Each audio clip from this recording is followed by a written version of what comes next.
Kwento ko lang sa inyo, sa klase kong famous na nga, honor student pa. Sa sobrang niyang perfect, lahat na lang siguro ng subject, perfect ka lagi pag may exam. Di bali nga lang sa PE kasi mahina siya pagdating sa PE. Mabagal lang siyang tumakbo at madali lang siyang mahingal. At siyang pinakamahina pagdating sa PE activity. Pero nagtataka pa rin ako that time kasi matataas pa rin ang grado niya sa PE. Ewan ko ba, may ginagamit siguro siyang magic. Or siguro ginagamit lang yung kagandahan niya sa teacher namin sa PE. Single pa kasi yung teacher namin sa PE. Kaya masyado pa siyang naaakit sa mga batang estudyante, lalo na sa magaganda at may hugis ang katawan. Pero wala akong pakialam sa babae na yun kasi mga ganong babae malalaki ang luho. Kaya pag nagka-girlfriend ka ng ganon, promise, ubus lagi laman ng wallet mo. Isang beses nagkating ako kasi ang boring talaga ng mathematics subject namin, kaya tatambay sana ako sa likuran ng school para magyosi. Nabiglang nakita ko yung kaklase kong babae, papunta yata doon sa storage room. At dahil doon sinundan ko siya. Yung pumasok na yung kaklase kong babae sa storage room, sumilip ako sa bintana kasi nagtataka ako anong ginagawa niya sa storage room na ganitong oras. Pagsilip ko sa bintana, nakita ko yung teacher namin sa PE nakaupo.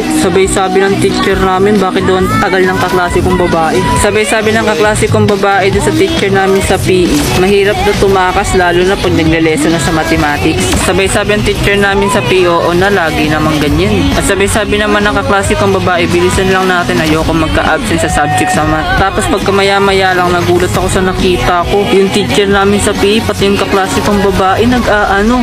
At ito pala ang dahilan kung bakit mataas pa rin ang grado ng kaklase kong babae sa PE.